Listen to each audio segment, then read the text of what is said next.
धन्यवाद हजुर, धेरै धेरै सादर अभिवादन। ओम नमः शिवाय। द्वारकाधीश महाराज की जय। हामीले हाम्रो दर्शन यो तीर्थयात्रा, दक्षिण भारतको तीर्थयात्रा विक्रम सम्वत 2081 साल फागुन 13 गतेदेखि हामीले सुरु गऱ्यौँ। 13 गते हामीहरू काठमाडौँ प्रस्थान भयौँ। फेरि वीरगञ्जमा आएर अरू अन्य मित्रहरूसँगको मिलन भयो। त्यसपछि हामी अघि बढ्यौँ र यात्रा गर्दै गर्दै अहिले हामी द्वारकामा छौँ। भर्खरै नागेश्वर महादेवको दर्शन गरेर आयौँ। अत्यन्त सरल ढङ्गले एकदम छोटो समयमा दर्शन गरेर आयौँ र अब यसको सम्पूर्ण सुरुदेखि 1 वर्ष अघिदेखि चिन्तन गर्दै यात्रा कसरी गर्ने, के गर्ने भनेर पुरा अनुभवका विगतमा यात्रा गरेका आधारमा अनुभवलाई प्रयोग गर्दै यसको सम्पूर्ण आयोजना व्यवस्थापन गर्नुभएको हाम्रो केशवराज शर्मा, नेपाल सरकारका उच्च पदस्थ अधिकारी प्रजीय भएर विभिन्न जिल्लामा सेवा गर्नुभएको उहाँ हुनुहुन्छ। उहाँको यो सम्पूर्ण यात्रा अहिले दक्षिण भारतको यात्रा जुन 20-22 दिनको हाम्रो भयो, यस सम्बन्धी उहाँको प्रतिक्रिया सुनौँ। हजुर केशव सर। धन्यवाद प्रोफेसर डाक्टर दामोदर सर। यो यात्राको निमित्त, तीर्थयात्राको निमित्त हामीले गत साल नै सोच बनाएका थियौँ। सानो समूहमा सहज र सरल तरिकाले यात्रा तीर्थ गर्ने र सबै ठाउँमा समय मिलाएर अलि परिश्रम गर्नुपर्ने पनि गरेर दर्शन गर्ने भन्ने योजना थियो। हामी सरले भने नै 13 गते आफ्नो घरबाट तीर्थको निमित्त निस्क्यौँ। लेखेर हाम्रो योजना जसरी थियो, हाम्रो ट्रेनको टिकट जसरी काटेका थियौँ, त्यसरी नै सजिलै सहज रूपमा चाहिँ हामी सगौलीबाट दिल्ली हुँदै तिरुपति पुग्यौँ। तिरुपतिको दर्शन पनि हामीले असाध्यै सजिलो, जुन सुनाइ थियो 3 घन्टा 4 घन्टा 5 घन्टा 10 घन्टा 15-20 घन्टा पनि लाग्छ दर्शन गर्न भन्ने थियो। हामी अफलाइन टिकट काटेर झन्डै 4-5 घन्टामा व्यवस्थित तरिकाले सजिलोसँग सबैले दर्शन गरियो। र यो यात्राको क्रममा एउटा अलिकति असहज हामीलाई भयो। एकजना हाम्रो साथी बिरामी हुनुभयो। अलि बढी नै बिरामी भएको हुनाले हामी प्लेन चढाएर तिरुपतिबाट चाहिँ हामीले घरमा काठमाडौँ फिर्ता गऱ्यौँ र बाँकी सबै सकुशल। तिरुपतिबाट हामी मदुराई गयौँ। मदुराईको दर्शन पनि हामीले सोचेभन्दा सहज तरिकाले छोटो समयमा गर्न पायौँ।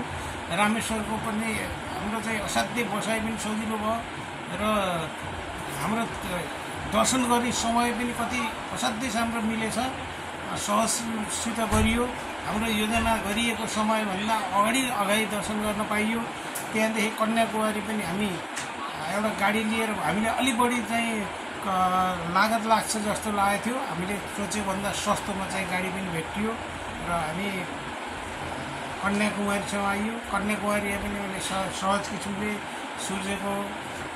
सूर्यास्तको, सूर्य उदयको समेत दृश्य अवलोकन गर्न पाइयो, जुन हामीले पहिले अपेक्षा गरिएको थिएन।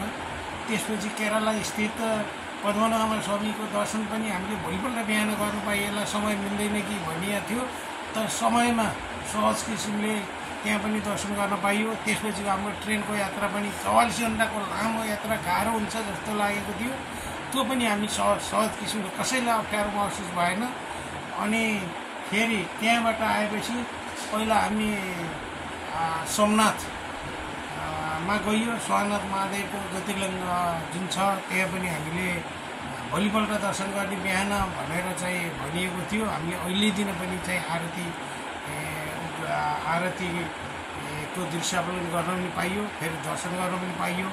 र अनि हिजो आएर हामीले स्नान, यो द्वारिकामा स्नान गर्ने ठाउँ अनि दर्शन गर्ने ठाउँ सबै अवलोकन गरेका थियौँ। साँझमा बिहान हामी सबैले गइयो, स्नान गरेर मन्दिरमा लामो लाइन लागेको भए पनि त्यहाँको व्यवस्था, भित्री व्यवस्थापन राम्रो दुरुस्त रहेछ।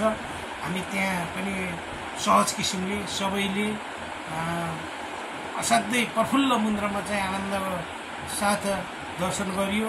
र अलिकति स्नान गृह र बाह्य क्षेत्र अलि दुर्गन्धित रहेको पाइयो। त्यो त्यहाँ उसको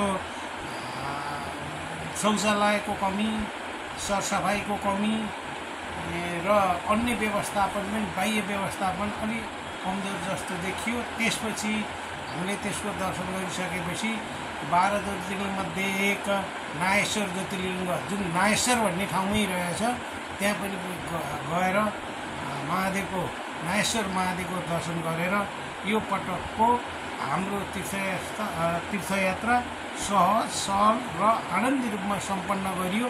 भोलिका दिनमा पनि यो निश्चय पनि हाम्रो फर्कने अवधि अब भोलिदेखि हामी ट्रेनमा प्रबन्धन हुँदै ट्रेनमा फर्किन्छौँ र 2 दिनपछि नेपाल पुग्छौँ। सम्भवतः हाम्रा ईश्वरका कृपाले, द्वारिकाधीशका कृपाले हामी फर्कने यात्रा पनि सहज र सरल हुनेछ। म यस यात्राको असाध्यै योभन्दा अगाडिका धेरै ठाउँमा नै पुग्यो, यो असाध्यै प्रफुल्लित मुद्रामा छु। धन्यवाद। धेरै धन्यवाद यो सरलाई। धन्यवाद। अनि यो यात्रामा कस्तो अनुभूति राख्नुभयो सरले? सरको केशव सरलाई फेरि धेरै धेरै नमस्कार, हार्दिक नमस्कार, अभिवादन। र यति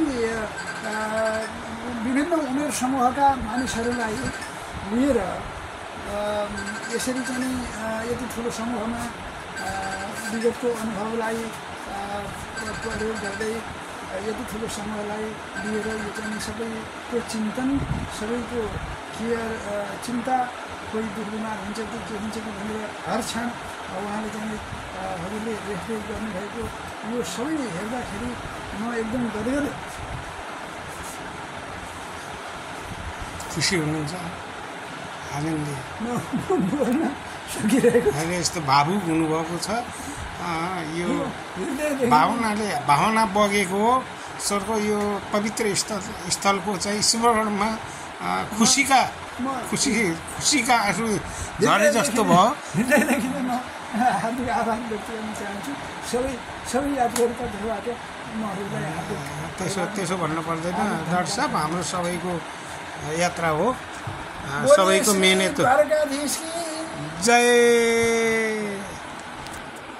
अब यस सम्बन्धमा नजिकै बस्नुभएका आदरणीय व्यक्तित्व पद्मराज काफले शरद